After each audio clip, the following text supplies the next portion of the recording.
What's up, guys? Today I'm going to be running through my top 10 favorite anime openings, but before I jump into it, go hit up those comments and let me know what your favorite openings are and any recommendations that you have for me. I'd love to see what they are. And like and subscribe if you want to do that too. Other than that, I want to get you guys right into the video, but I do have to lay out a couple disclaimers so I don't get in trouble by you guys, you know what I'm saying? So first off, I just want to let you guys know this is 100% personal preference. This is not supposed to be an objective list of any kind. It's just supposed to be personal preference. I'm going to give my reasoning, but it's not an objective list. Second, this is only including the anime that I have personally seen. If you want to know what those anime are, then you have to go down into the description. There will be a link, my anime list link for me, and you can go check out the anime I've seen if you want to do that. Third, although it is a subjective list, it is also a list that I tried to rank based on a set of criteria that you can see right here. The most important factors to me personally is how good the song is, and then also how well the opening fits the mood of the anime. I'd say those are the two most important factors, but as you can see, like I said in this list here, you can see that I took a bunch of different factors into account. Finally, this is your spoiler warning. I will be going over spoilers for the different anime when I start jumping in and dissecting why, I have things placed where they are. So I'll try to have a comment with timestamps down below, and you can use that to kind of jump around and skip past any potential spoilers if you don't want to know anything for the series. But this is your spoiler warning right now. That is going to be something that I do when I'm going over why I place things where they are. But yeah, that's about it. Let's go ahead and jump right into this. Alright, before we get to the honorable mentions, I kind of have like an honorable mention of the honorable mentions. An honorable mentionception, I guess. I don't know. Anyway, I guess if we're talking about HMs, it's pretty fitting. Pokemon, I considered putting on this list, but I decided that it was just too hard to figure out how to separate my nostalgia and the factor of when I watched it as a kid. I didn't really see it as an anime, I just saw it as another cartoon. I know technically it's an anime, obviously, but I don't know, it's just kind of hard to separate from that. So I just decided that it would be easier to just not even include it on the list. But obviously the Pokemon theme song is iconic and one of my favorite theme songs, just period or whatever. And technically it is an anime, so it's an anime opening, but I just didn't put it on this list. So that's just something to consider. It's not part of my honorable mentions, it's not part of my list. It's just a side thing, basically. So yeah, but without further ado, here are the actual honorable mentions. Tokyo Ghoul, OP1, Unravel.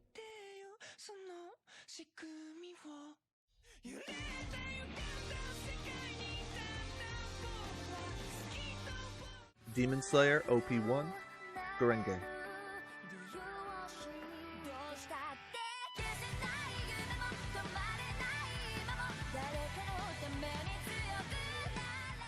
Irregular at Magic High School, OP2, Riletto.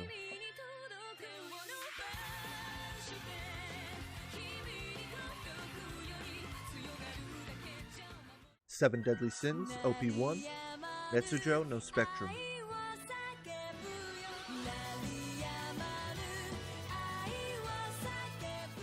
Full Metal Alchemist Brotherhood, OP1, again.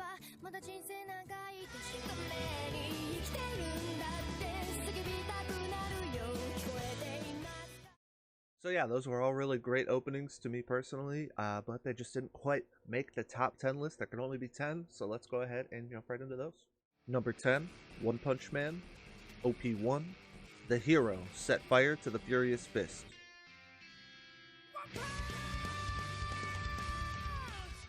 This is definitely one of those openings that really fits well with the anime, especially the first season where it's just a combination of non-stop action as well as just beautiful fight animation. The only thing really holding this OP back, in my opinion, is that it doesn't really have the nuance of the themes and the things that the show does take seriously in the actual anime that the ones that are above it on this list do. So that's the only thing that really holds it back, but it's a really great opening. And quite frankly, its start and finish are really just going to always be iconic to anybody who's, a true anime fan. So Number 9, Bleach, OP5, Rolling Star.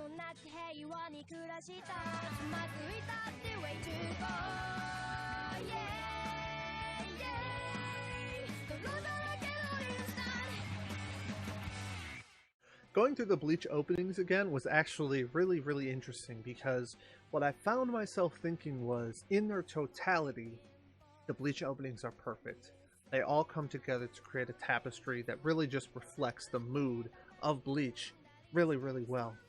Unfortunately, what I also found was that although the Bleach openings together create that, alone they are all individually missing that last piece to really put them over the top. So this was the one that I came to the conclusion was the best of the group in my opinion. It had the best song in my opinion, and it was the one that captured the mood pretty well and captured some of the more unique aspects of Bleach that I thought were really interesting. First off, it's probably the quickest one to pull you in musically. It just starts really, really fast, and then it keeps picking up. It doesn't really ever have like super slow parts. It slows down a little bit, but for the most part, like it keeps you engaged like throughout the entire song. As for the how it captured Bleach, Bleach is a shonen at its core, but there's always been a factor of melancholy, I guess is what I would use to describe it, that's associated with Bleach. It's a little bit darker, it's a little bit more toned than its counterparts in One Piece and Naruto. So that's kind of how I would describe that, and I think this opening does justice to that. In addition, we get to see some of the Bleach characters dressed to impress.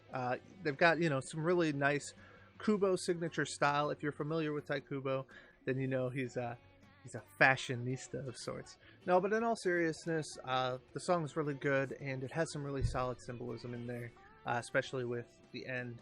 You see Ichigo firing a Getsuga at the moon, which it's partially named after, so there's a little bit of symbolism going on there, and there's some more throughout the song as well, so pretty solid overall, and definitely didn't quite reach the heights of some of the ones that are above it, but I think a really solid opening. Number 8, Boku no Hero Academia, OP6, Polaris.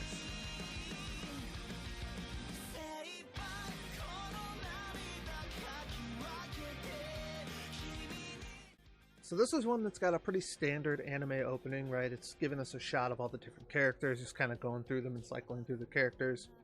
Pretty good song straight off the bat, but nothing like too crazy special. But about halfway through, it starts picking up, and we get to see All Might kind of going through this whole thing where he's training to become, you know, stronger again ever since he lost his powers. And we've also seen they kind of hint a little bit at his relationship with his former protege slash sidekick, Night Eye, and we get a little bit of a taste of what that's all about. And then the music picks up really nicely right around when we get a little bit of action sequences. It's mostly just character introductions again, or character spotlights, if you will, going through. But, you know, it's a lot more fast-paced and moving around and stuff like that. But then we get to the real crux, the really good thing about this OP that kind of sets it apart from some of the stuff from maybe the other My Hero Academia OPs, or maybe some of the ones that I've placed below this, in my opinion. So one of the things that I really liked about this was from the moment it shows Deku, kind of like towards the end, he's like reaching out for Eris while they're falling or whatever, and he can't quite reach her. And right after that, we see him, you know, kind of looking down while everybody's around him, you know, kind of like moving forward, and he, you know, clenches his fist and he moves forward, and it just shows that he hasn't given up. But it also shows all the parts before that where he's reaching out. You get the weight of you don't realize this the first time you watch it, but as you're watching the series, and we're not actually completely caught up, we're actually watching this over on Patreon right now. If you want to see those reactions, you can check out the link in the description. We're actually reacting to that currently over on Patreon. But where we're at, we've already seen the part where he lets Eris get taken back and given back or whatever, and he's obviously really frustrated about that, and that's kind of what we get out of this OP. Without telling us, they showed us that that's kind of what's going on, and you know, he's reaching out for her and he can't quite get her, and yeah, I think that's just really, really well represented with his OP, and I think it just perfectly encapsulates what's going on in this season as of right now. And maybe it'll even get better as I keep watching it, or whatever. A lot of these other OPs have the benefit of me having already seen all the way through them, and this one hasn't. So this could even be higher potentially, but yeah, I really, really like this OP. Number 7, Sword Art Online Alicization, OP6, Adamus.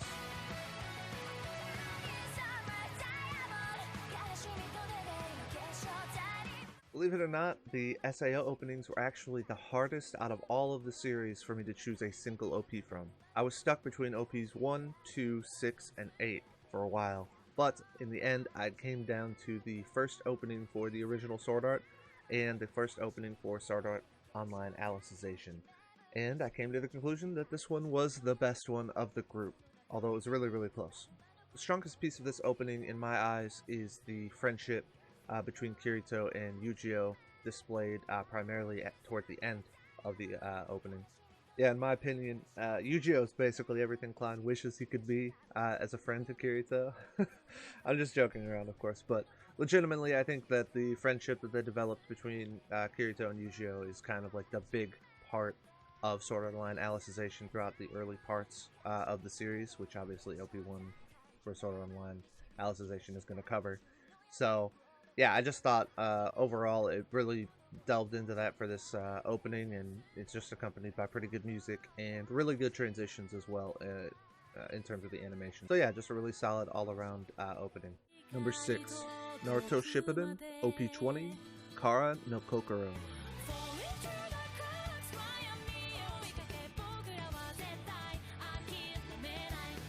Like it was with Sword Art, Naruto had a lot of really, really tough options to choose from.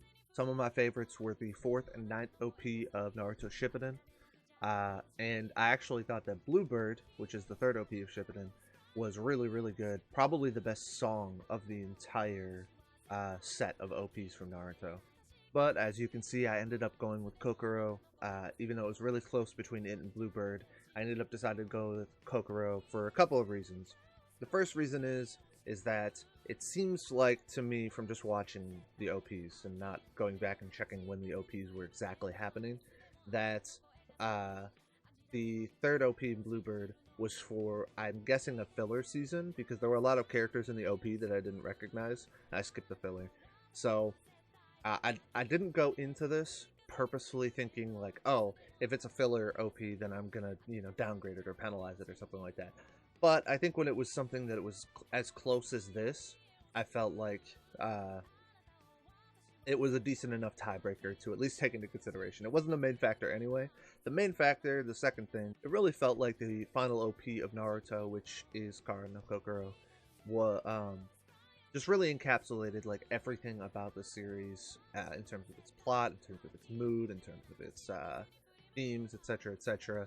Spent a lot of focus on, their journey from being kids to adults, and their conflict, obviously, and their friendship, as well as showcased in there. And it really hit the right chords in terms of, like, to the audience when we knew that the show was coming to an end. I feel like it had that kind of mood set in, right? Like, this is kind of the end of the series. So I think that was well portrayed as well in the opening. It also helped that there were just absolutely stunningly beautiful vocals in that final opening as well. So yeah, that's what I ended up going with. Number 5, Kaguya-sama, Love is War, OP1, Love Dramatic.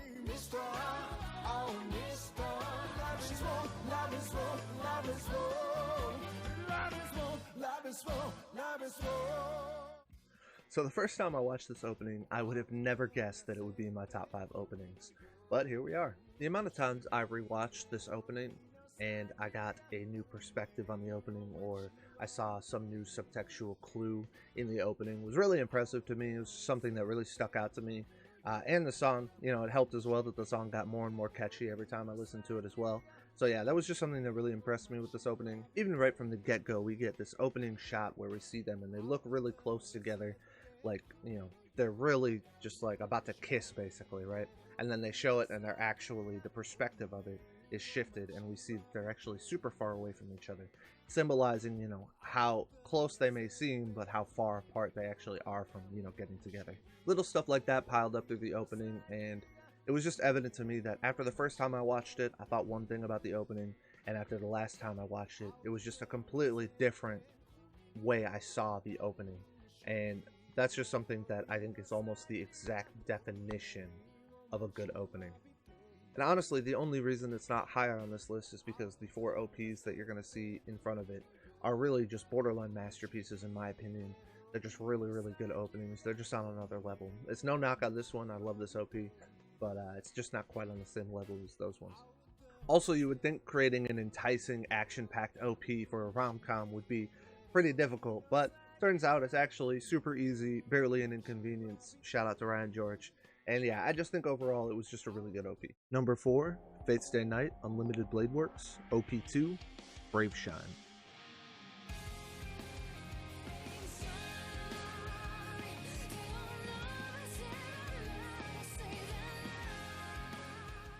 Alright, well, from here on out, from number 4 to number 1, every single opening is just going to be separated by the thinnest of margins. Every single one of these openings could have been number 1 just as easily as they could have been number 4.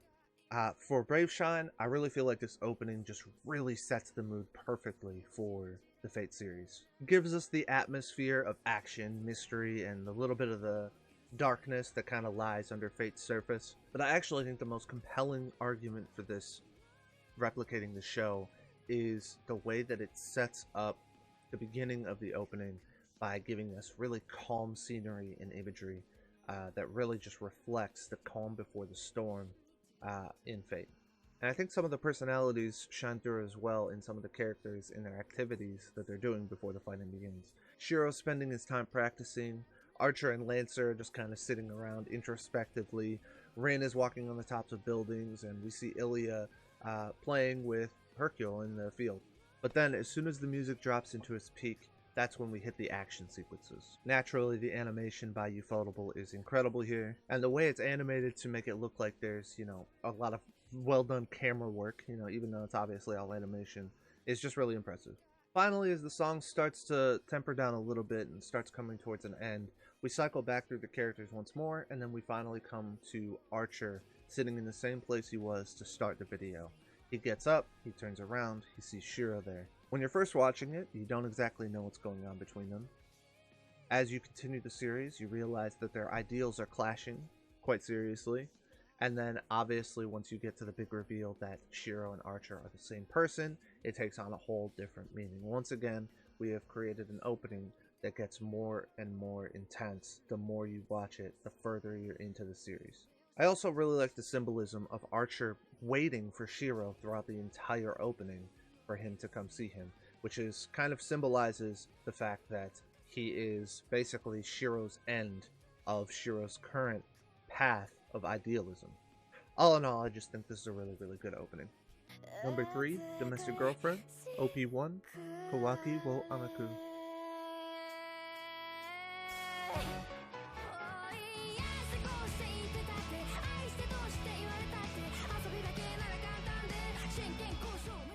Here we get another anime opening that adds more and more depth the more you watch the series. Anybody with ears and a soul could listen to the vocal performance by Minami here and be moved.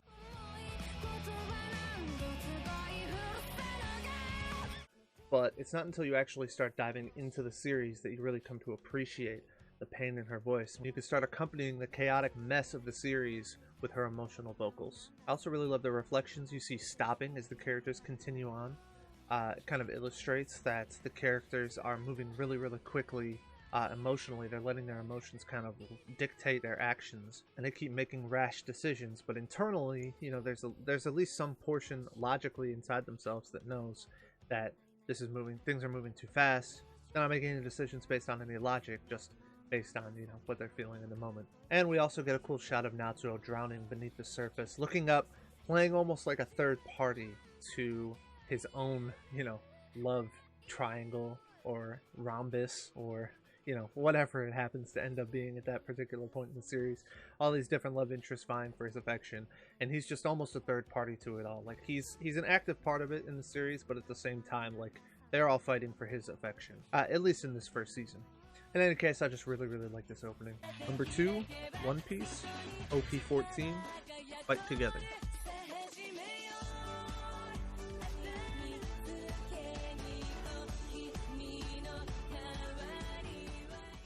This is actually one of the few openings that I discovered while I was rewatching all the openings from all the anime I'd seen before I started this, and it really just hit all the check marks that I wanted. So this is the highest rated one that I didn't even have like a preconceived notion of going into it, like, oh, I remember that OP and I really liked it. This is really, really high up on the list, but it was not like that. I really just recently watched this basically, and I just thought it was really, really good.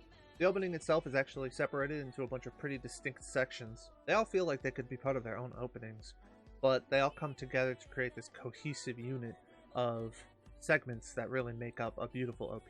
We're engaged with the music pretty much immediately, although visually there's not a whole lot going on toward the beginning. We kind of get a little bit of like this running intro with some of the characters, and then it goes into Luffy, and Luffy's just kind of reflecting and looking at his own hat on a stalagmite or whatever And yeah, not a whole lot going on, but you know, it just kind of sets up the somber tone regarding, you know, him and Ace and what's just recently happened. Moving on to the next bit, we get a shift musically, and we start getting glimpses of what the other Straw Hat members are doing. They're training on their own, you know, across the world in various different locations. Then we kind of drop into a couple flashback scenes of Ace, Sabo, and Luffy, you know, when they're kids and they're, you know, messing around and they're kind of creating that brotherhood bond that they've got. So we get a little nice moment there. And quite frankly, even if it had ended here, right, they say the fight together line hits at the end of this segment, even if it would have just ended right there, it would have been a borderline, if not for sure, top 10 OP just at that point. But it actually goes even a step further, which is why it puts it so high on my list. So the music kind of goes down again. We get to another build-up section of the music, and then the music starts building up, and what we get is a sequence of maybe some of the greatest hits in One Piece history, and I mean like the greatest hits. And it's actually really the biggest moments, the biggest emotional, impactful moments between Luffy and each of his crew members. So we get some of, you know, the biggest moments in the entire series. We get Robin's I Want to Live. We get Nami asking for help. We get Zoro, you know, sobbing, telling Luffy that he's never going to lose again. We get Usopp, you know, begging Luffy to get up so that they can all go back together when he's fighting Lucci. Like, we're talking about some of the biggest moments of the entire series that we get flashed to here very, very quickly. And in the end, what it all culminates to is Luffy being pushed forward by this, like, astral projection of Ace, right? Ace is telling him, you know, move on. It's time to, you know, push forward, even though, you know, you might have lost me. You push forward, you know, and move on. And it finally all ends with Luffy running and meeting back up with his crew. Now, if you just consider, this is really like emotionally impactful right around this time in the series, and they packed all of that greatness of this opening into such a small period of time. Like, that's just so much more of the series compacted into such a small period of time, especially for such a massive series like One Piece. It's really just impressive how much they managed to fit into just one opening, basically. So yeah, I just think, honestly, the opening is just incredible. Just really, really good. Arguably, from a technical standpoint, it would be number one on my list, but it didn't quite get there. Number 1, Shield Hero. OP2, Faith.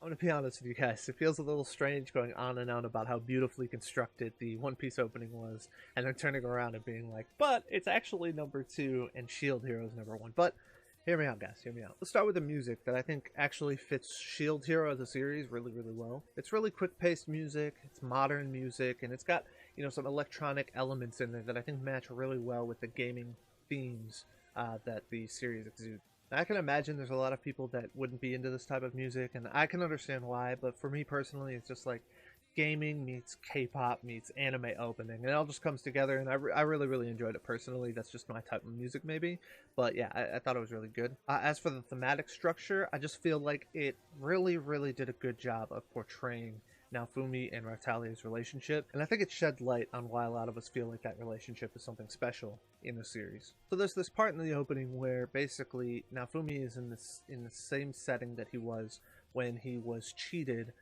in a duel to keep Raftalia basically in his party. We see him basically kneeling over, surrounded by all these different enemies, and he's just shedding tears onto the ground. Then he kind of notices that more tears are falling down that aren't his own, and he looks up, and what we see is Raftalia basically as a child when she was still a slave, and she's just got tattered clothing, she's beaten, she's worn, she looks like she's on the verge of death, right? She's got her chains, and what we see then next is she embraces him, and then it shifts, right? And now they're more in the current time, right? Where she is an adult, you know, she's clean, he's basically saved her, right? This is what she looks like now that he has helped her grow into the woman that she currently is. And I really like the positioning they have for the two of them. She's kind of got him like cradled, like nurturing in there or whatever, which kind of is a flip, right, where he nurtured her and saved her or whatever, and now she's doing the same thing for him. And I love this overall symbolism because we as an audience understand that Naofumi basically has a distrust of the world. He's very cynical about the world because everybody that he's ever been kind to, everybody he's ever been nice to, and the people he hasn't been nice to, basically everybody has just treated him like shit. They've betrayed him.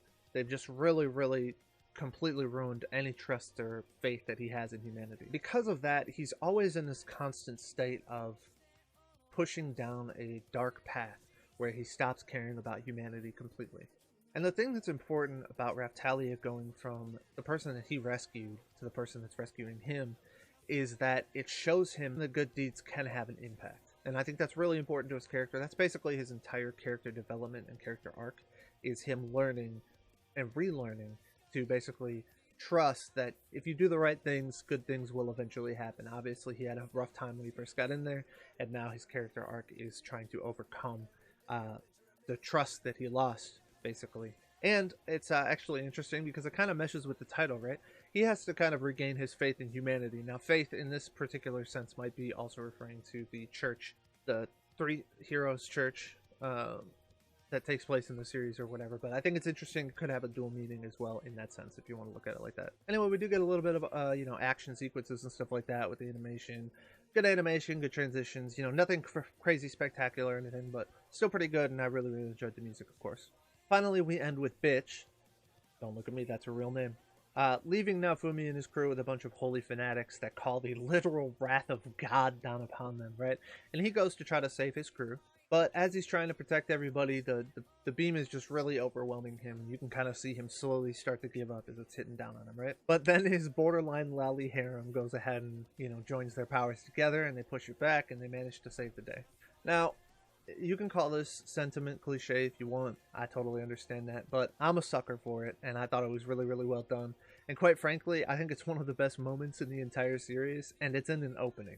So even though every opening really had a claim to the #1 spot that was in the top 4 at least, I decided this one was the one that I really resonated the most with. This is the one that I felt like really most captured what was going on in the series. And I think the one that had the best individual moments in the opening that really made me think that they knew what was going on. This is a Shield hero opening, and I really like the series. I really like the opening. The other ones that are all in the top 4, like I said, are all really, really good. All the ones that I named here today, and probably some of the ones that I didn't quite make it onto my list or onto my honorable mentions, are good as well. It's just that this one ended up being the one that I wanted to rest my hat on. So, Shield Hero OP2 Faith is my #1 anime opening. Thanks for watching, guys.